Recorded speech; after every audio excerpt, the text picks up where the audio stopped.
I did go on Libby, which is the library app, and I love going on Libby on my phone. And what I do on Libby is I'll look up, authors that I know or things that I'm interested in and see if there's an audiobook, and very often there is. Or if there's a sample, an online sample that I can take a look at before I try to reserve the book. That's the beautiful thing about public libraries. Like, you just cannot beat a public library. They're so awesome.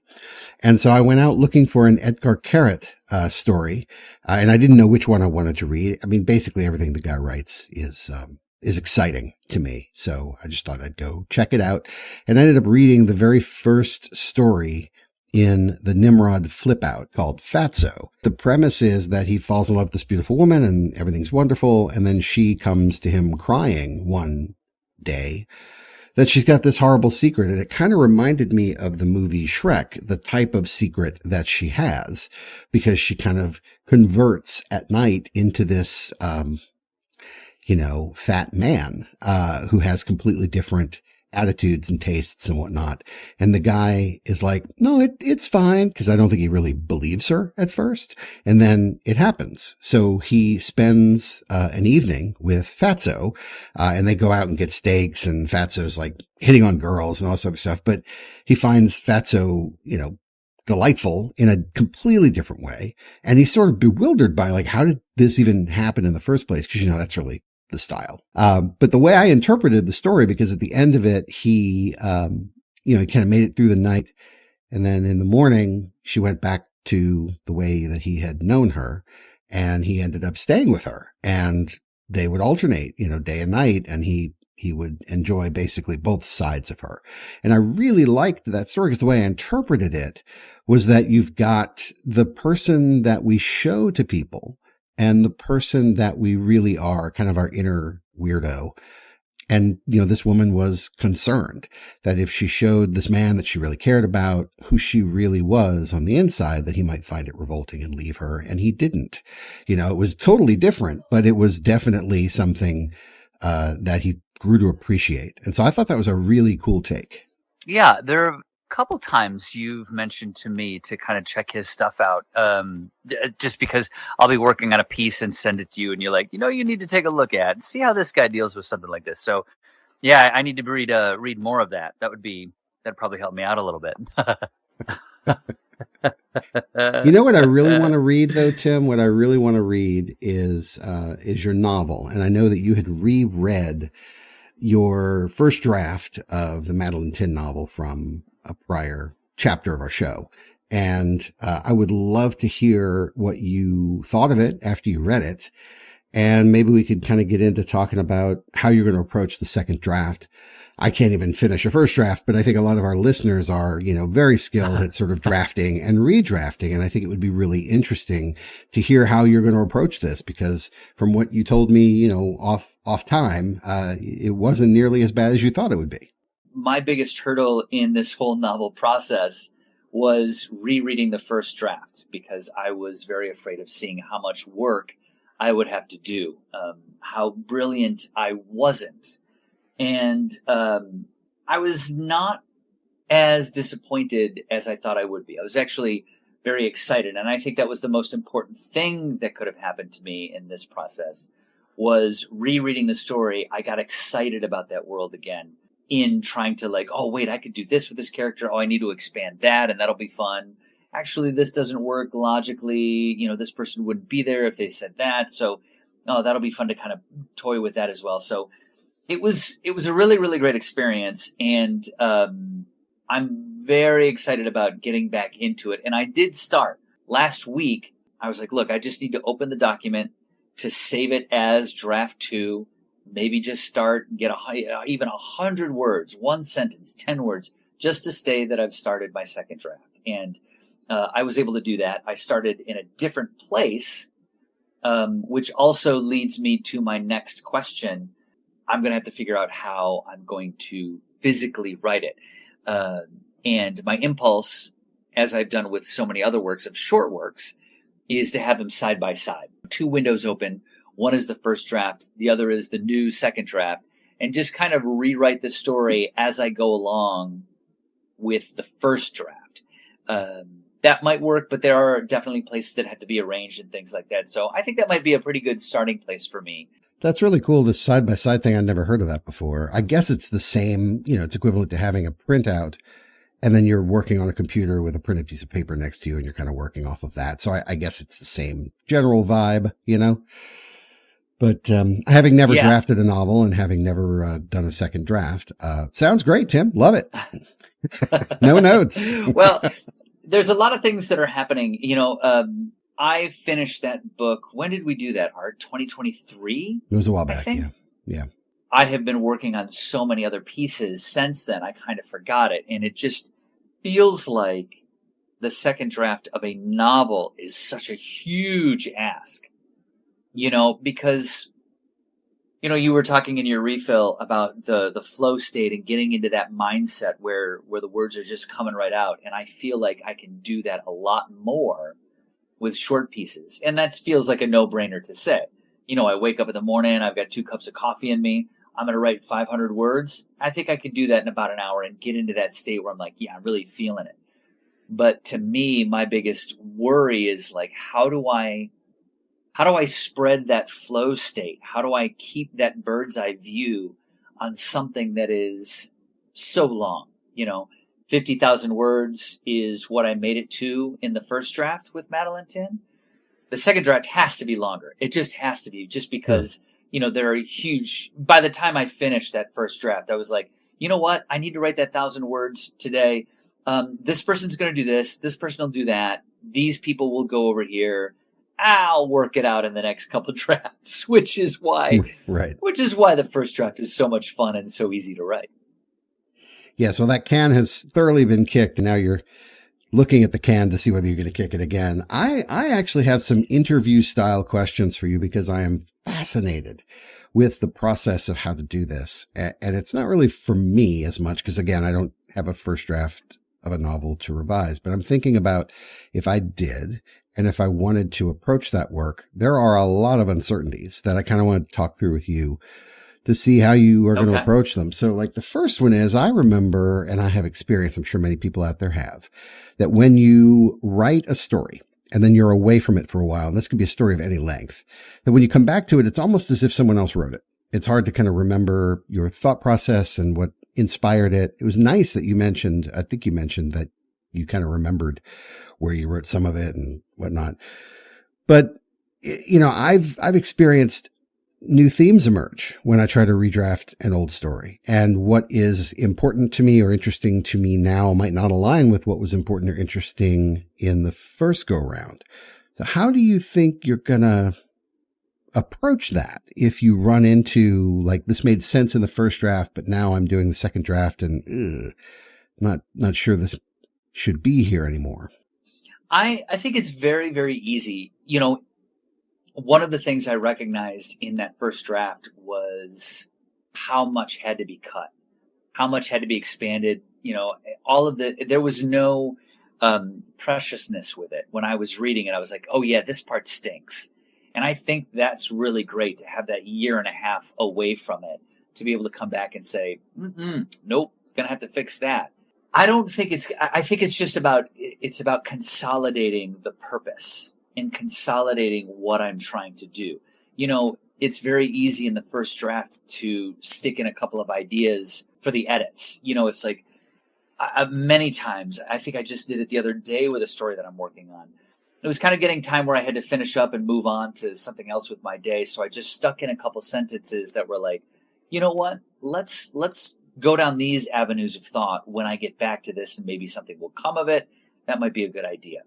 And with 50,000 words, there is a lot of that. So this is going to have to be a lot of the work of making decisions. Is character A going to want this, but also this?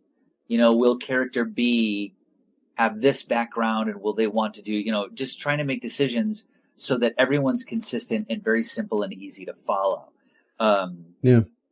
Well, what about all the characters? What about all the characters that are in the book? I mean, you've got a lot of different characters. They perform different actions and serve different story functions. How do you keep track of who is in there and who should be in there from draft to draft? What's your approach to like really understanding who's in there, when they come up, how they should be utilized, that sort of thing? A long time ago, I wrote my first like full length novel was a record store novel. And I remember writing the second draft of that, and I totally did every section of the book, I wrote on a postcard. I gave each section a postcard. And then I was in Maine on an acting contract at the time. I remember this very distinctly. And I put all of those Post-it notes on the wall. It felt like I was like, man, this feels like a real author thing to do. You know what I mean? I love it. So that I could, rearrange things and do things like that. I don't know if I'm going to get to that here. What I did do is I went out to Walmart and I bought a giant pad of white paper. Not exactly like poster size, but just slightly smaller. And for $1, I bought a bunch of Crayola markers. And I think what I'm going to try and do is really sort of work that out. That whole, who's the character? What do they want? What is their background? Because I also have to keep all of these details if I'm trying to write something that's like a mal noir. Like my favorite movie of this century is Brick, which is Rian Johnson's murder mystery that takes place in a high school. And I love it. And Rian Johnson, of course, it's so crazy because whenever I think of Rian Johnson, I first think of Brick, and then think of The Last Jedi, but I don't want to get anybody angry about talking about that, how much I love that. Then I think about Glass Onion. I mean, he's written these Knives Out movies that are just absolutely fantastic. So to have that level of detail and, the coordination of events that need to happen to make a murder mystery satisfying so that the reader at the end of the book can go, wow, I can't believe it was the butler and the reasoning that the butler had to do this, whatever. Those are a lot of details. That is a little bit intimidating to me. I'm going to see if the giant sketch pad works in drawing it all out. Yeah, I know there's software that helps organize that stuff, but this is one of my bigger impediments to trying a long work is that with so many characters, just trying to keep everybody straight, it isn't that hard to kind of keep everybody straight in your head, but that internal consistency that I know you've talked about in the past where people, wouldn't be in that location, but I've written a scene with them there and I got to fix that. Or the internal consistency of that character's motivation, the way that they talk, et cetera, that's not the way they talk. I just find the work of kind of cataloging that, whether it's in software or on a big sketch pad or on note cards, that is, the sausage making of writing that I am not at all interested in. That is death to me. I am just I'm not going to do that. So I wonder if I'm just not cut out to be a novelist, because I just don't want to do that. I'm caught in between digital and pen and paper because digital is so transportable. Like I could throw all of my notes into the iCloud and then, wherever I am, hey, you know what? I'm going to work on that scene. I could write this out. Let me just check these notes. But I feel a little, I don't know. I feel like there's a little romanticism about the whole like author in the office with all of these pieces of paper and, trying to keep the notes straight and being able to sort of, at some point in the future, like share those details. Like this is I love seeing pieces of paper that they will show where, Jimi Hendrix wrote the lyrics to such and such a song or Sir Paul McCartney did the same, these little sketch pads where a great idea was initiated. And you can do that with digital, sure, but also if you don't have internet, you're like, well, I'm screwed. If you've got a snowstorm and you can't get to that, it's like, So I'm really caught in between the two. And I really don't know. It's going to be an exciting adventure. I'm very excited to do it. I will say that in the first 500 words that I've written of my second draft, I have switched the names of two huge characters. Oh, okay. And I added another character. So it's like Well, that's Oh, great. oh, Harriet, here we go again. Yeah. So that's a great example of you needing to then update the sketch pad or note cards or whatever you're using to keep that organized. And if everything's in one document, which I know that you do work out of one document, you could do a find replace to just like swap out a name. But that in and of itself isn't Yeah. going to be enough. Like if you're changing a name, you're probably changing details about that character as well. But yeah, I mean, it's just Yes. the record keeping of it is really what I'm talking about, whether it's digital or on paper, regardless, the record keeping, my stomach churns when I think about having to write backstory for characters and none of it's ever going to make it into the story necessarily, just for me to kind of keep that person straight. Well, on Tuesday they would eat bran muffins, like, no, I don't care. I don't care. Right. Yeah. Right. But look, I'm deficient here. So tell me how to do this better. Cause clearly, a lot of people do this well. Well, the second draft is just, I'm realizing it has to be more purposeful. The reason that I switched the names of two characters, and we'll see if that sticks, is because I was like, wait a minute, hold on. If I want this character to do this and that character to do that, then it makes more sense. So it feels like, man, I've said it a zillion times to the point where I'm sure anybody listening is also sick of me saying it. I can first draft you a novel like nobody's business. I will put all of the ideas out there. I'll put all the ideas. It's just going to be a mess because you can just create that world and it's just so free. But now with the second draft, now it has to be purposeful. Now you have to have reasons for these things taking place. Now you have to have background that these characters would come from that will make it believable to the reader that they're making these choices. And you have to show those things. So that's also, to me, kind of exciting to make those decisions. The problem is, it is time consuming. It is time consuming. So I believe, now look, I know the internet has never lied to me about anything. But The Remains of the Day, Kazuo Ishiguro. Right. I saw on the internet that he had sequestered himself away for complete solitude. That's the dream. You know what I mean? That you don't have any responsibilities. You can, screw off to the woods and just write your novel. And that's something that I always romanticized about. I'm going to be all by myself. I'm going to come out of there and I'm going to be I've got the great American novel. I would be spending the first 9 days staring out the window and trying to figure out how the coffee could be made better. And then I'd be oh, I didn't do it. You know what I mean? Yeah. You and 99% of other people, I think. Yeah, I've had that sort of fantasy as well, where it's oh man, if I could just sort of be alone and dedicate myself fully to this endeavor, it couldn't fail.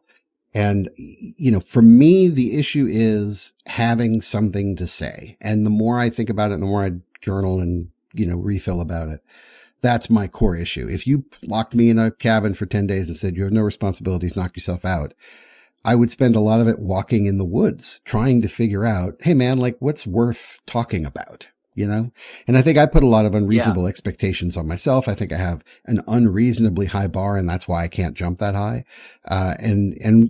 People out there who don't have the benefit of knowing us 30 plus years, but also reading a lot of our in progress work. When you were describing your first draft, and I've read first drafts from you, I understand how freeing they are for you because they are intentionally incomplete and they are intentionally fast. You are racing through everything that's happening. And, probably in the first quarter of it, 20% of it, you'll kind of pause and really stretch out a scene to be a full length scene. And I interpret that as you really trying to write your way into the story and figure out who the characters are. But once you kind of have an idea of, okay, these are who the people are and let's get to the end. And then it's turbocharged and you race to the end, sometimes actually galloping over whole sections. And you're well, and this is going to go here. And then you're on to the next thing. That to me is a really aggressive kind of outlining, which is very commendable and exactly, I think, what you should be doing. So I'm not criticizing this at all. I'm just commenting that what I think of when I tried to do a first draft is really more your second draft. And I think I need to be doing more what you're doing on a first draft, where I'm just trying to rough it out, get some stuff on paper, figure out who these people are, what's the arc of the story. Let's just get to the end so we can step back and see it and then try to make it something, readable. So I wanted to commend you for your yeah. process. I really like your process. It's just hard for me to convince myself to do it, even though intellectually I think it is a really good way to approach the work. Yeah, I think, writing the first draft came with the Notes app in my iPhone. So the first draft that is, the 50,000 words, there are a ton of ideas that I know that I put into my Notes app that I haven't even looked at yet. So there's all of that stuff that's in there as well. So yeah, I guess in a way it is kind of like an outline, but it's definitely going to take a lot more thought and a lot more solidifying things. A lot of the fun stuff for me is how I want to create the world. It's going to take place in a mall, and it being excited about where things are going to go in the mall and who works at the mall and who does these things. Like that's all good stuff, but these characters have to be real people. And so it's going to be interesting to weave those notes in and be purposeful. Yeah. And decide who they are. Like, I got to be honest with you, in reading the first draft of a book that's called Madeline Tin and the Chess King, I have no idea who Madeline Tin is, except for a lonely person that decides they wanted to be a detective when they were a kid. Yeah. Stumbles upon this problem and wants to solve it. Look, to that point, Tim, when I gave you feedback on the draft that you had, one of my things was I don't connect with Madeline Tin. Like, she's kind of boring. And so that's easy to fix. And there's clearly a reason why you've chosen this person. It's just about continuing to write her from her point of view and really what is she after? And, you'll uncover it. No big deal. But yeah, I think that's absolutely part of the challenge. But all these supporting cast members and the setting is so interesting and the world feels rich and lived in. Because it's very rooted in a time and a place, and it's just really fun to be there. So that's one of the reasons I'm excited to have you get through your second draft so I can read that one, because it's a cool place. I want to visit again. Yeah. And it's funny because I have the time now. I left the job that was slowly killing me, and I'm between gigs right now. And so it's like, well, you have the time. So part of me is wondering about restructuring my goals for 2026. I was very, very lucky to hit some personal goals this year in writing. Lit mags that I really wanted to get into. I've got a couple noms for best microfiction and best small fictions for 2026. Really great. But that all comes from me wanting to have something accepted or published every month, to keep pushing and pushing to put stuff out. And so part of me, because I feel like I have to, I love feeling FOMO. I love feeling the FOMO when I'm on social media and see somebody like Emily Rinkema, one of our good friends, or Bethany Jarmel, one of our good friends, seeing, we talked to Heather Colley. I get this kind of FOMO of like, yeah, I want to get out there too. I want to get my stuff out there too. And it does get me excited about working on new pieces, but this is the big thing. And I've got some time right now, and I really want to see if I can really push myself to get the thing done, at least to a point that I have to start thinking about the next step, which is, do I start querying publishers? Do I make it like, how much of this is going to be the editor fixing it up with me, for me, all of that stuff. First, I've got to get a story that makes sense, that is A plus B equals C. Yeah, I mean, the business side of it, I think the way you've spent the last year and a half or so is really smart. That push that you had to publish as frequently as you've been publishing, and you're starting to get the accolades that come from being constantly in the public eye in a particular space, doing good work. Folks are noticing, which is great, because now when you write something longer and sort of bring that forward, you can say, hey, I'm the co-host of this podcast and I have, so many followers or whatever that is, but I also have these awards and like these publications. And so like, take me seriously. And that's invaluable, so I think you've set yourself up for success. And now is a time where you can really sprint into that second draft of the novel. So I think it's a great idea. I can't wait to read it. Yeah. I also, just because we are talking about how to do it, I did find, so Ishiguro, when he was writing The Remains of the Day, the 1989 Booker Prize winning novel, I guess he was procrastinating for a year. So he took his entire schedule and just deleted his schedule. He didn't use the phone. He didn't answer any of his mail and just worked on the novel. And I'm like, man, did he have a dog? Did that dog need to get walked? Yeah, he put the dog in cryo sleep. Yeah. Yeah, no, I was going to tell you that I think a great solution to the whole, well, you don't have internet or whatever, so that's a problem. It's not. Get an air-gapped laptop and a terabyte external hard drive and go to town. Like, I really think we should all be unplugging as much as possible anyway. You know, I mentioned a while back that I had was listening to a writer talk who said it was about sacrifice. You know, she was doing a ton of work and she was getting a lot of stuff published. And it was because she was like, I sacrificed one episode of television a night. She was always, you know, her and her husband, I believe, her partner, were watching a lot of television, as, you know, I do at night. You know, it's time to relax. Let's get some new, you know, pop culture in the brain. And that's where I'm at right now. It's like, okay, I have some time. The energy, maybe I need to, you know, have a talk with my own partner and say, hey, look, if you don't mind, I'm going to take these 3 hours a day and you can't get me, you know? And that's kind of what I'm starting to wonder if I should try and do something, get my, and really focus on this, give up the whole trying to publish, you know, working on 16 different pieces of microfiction at the same time so I can put 2 or 3 of them out and then get them published so that I can feel like I've done, you know, like accomplished. I feel like I've done that. I'm not, you know, where I would love to be, but I think I need to make a sacrifice to work on this novel if I want the novel to be something that people actually like. Yeah. No, I agree. I think if that's the priority, then you should prioritize it. I mean, but let me ask you this again, interview style. How do you rank and prioritize the work that you have pending? Because you do have a lot of stories that are half finished, in the works, in the mix. And of course you have this novel that might be tugging at your shirt saying, hey, what about me? What are the criteria that you're going to use to really go, which one of these am I going to feel most excited to work on? Whew. You know, it's still funny because I've got no routine. Every single piece is different.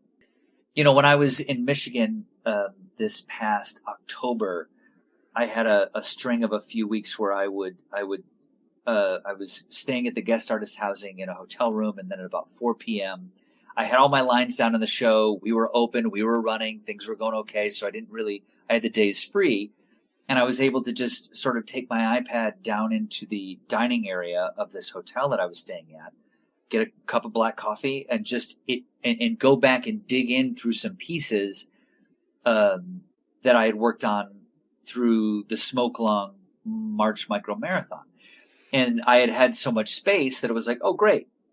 I can see this for what it is. This is what it needs. I think I'm going to do this. I'll add this sentence. I'm going to cut out this word, send it along. Boom. I got it accepted. That's great. That's great. And I had a really successful run of that.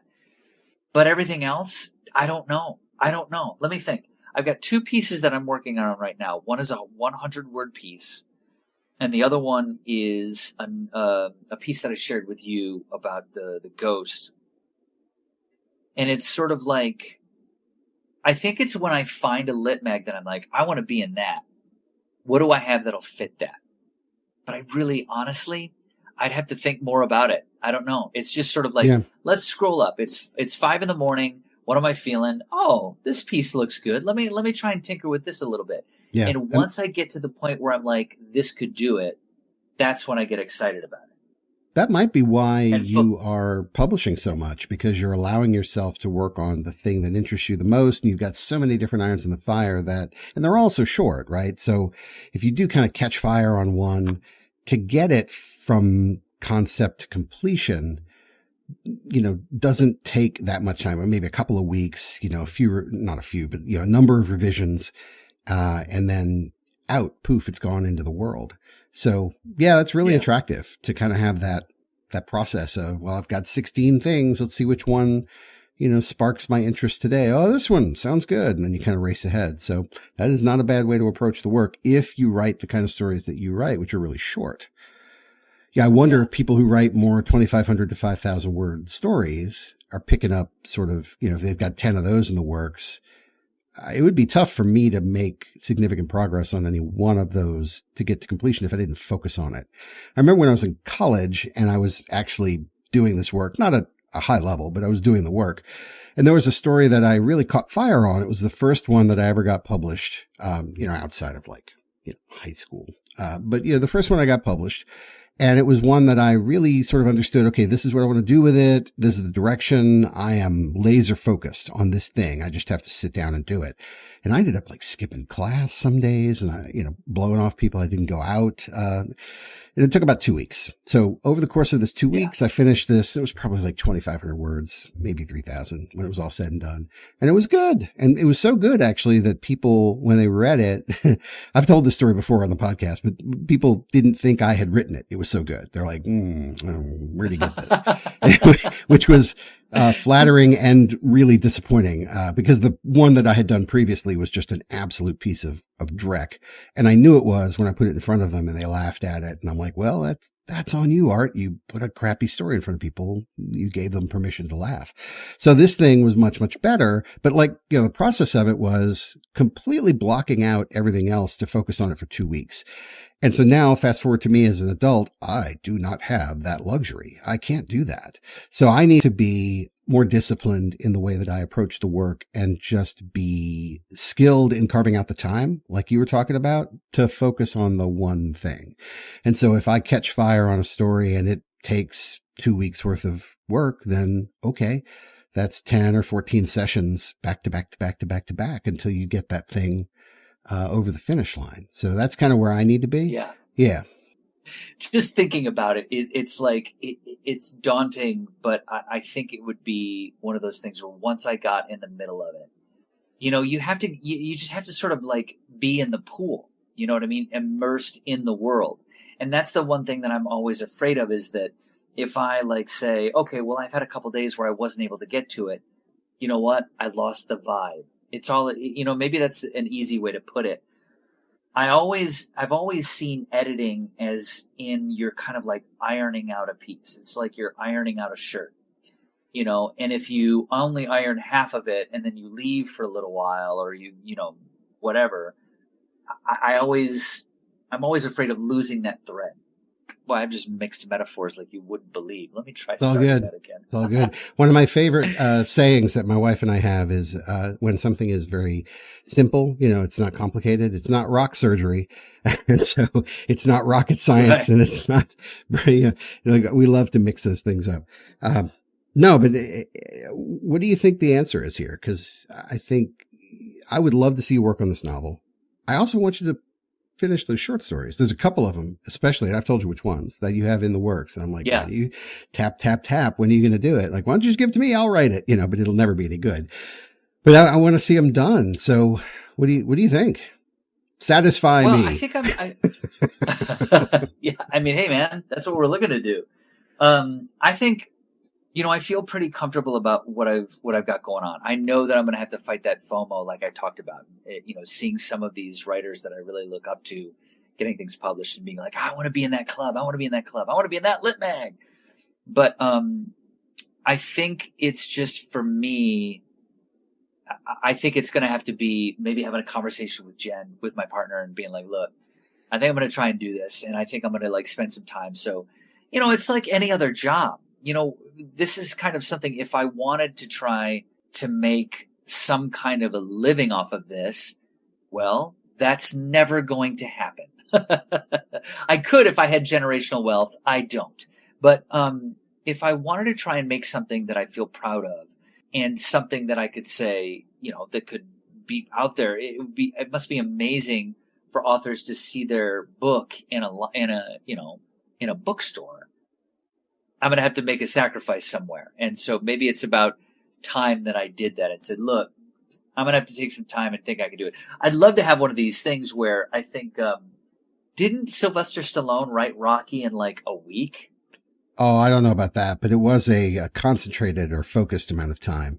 He did also base it Yeah. on a real person, and then extrapolate the fiction from that. So he had Yeah. probably Yeah. more help. But yes, I do believe that he, chose a story he wanted to tell and focused exclusively on that story until he got it done. And it worked out for him. So I really think that's Yeah. what you're dancing around, and I think that's the right Yeah. approach. I actually want to go back to my novel, that I think I had like 19,000 words on it and then Yeah. it petered out. But now that I've sort of understood, hey, Tim's process, that first draft is different from what I was doing as a first draft. I kind of want to go back and do your version of a first draft and allow myself the freedom to leave big gaps and to just sort of describe what's happening, almost like a functional outline is kind of how I see it. Yeah. And then show it to you because I like the story. I mean, I think the hook, the twist, I don't think it works anymore. Like it's just, the world has changed. Like if I'd written this thing 3 years ago, I think it would have been fine, but anyway, so, but I'm interested in getting your feedback on the total arc of the story, the different characters, kind of what what happens. You've read pieces of it and you told me, some of it was good. So I kind of want to go back and do your first draft of that thing and show it to you and just see what you think.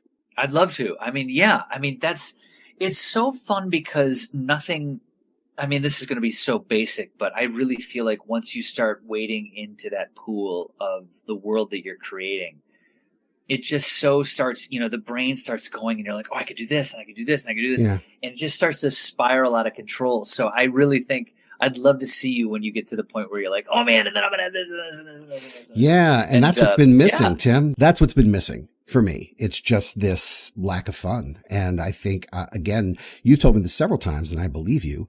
I'm probably putting too many obstacles or constraints in front of me that aren't helping, So if I go back and I just find the fun and tell the story as quickly as I can just to give it to you and say, what do you think? That might actually help me recapture the fun. And I already have a lot of stuff written that I think could stay potentially. So it's not like I'm going to throw that away necessarily, but if I have to, I have to.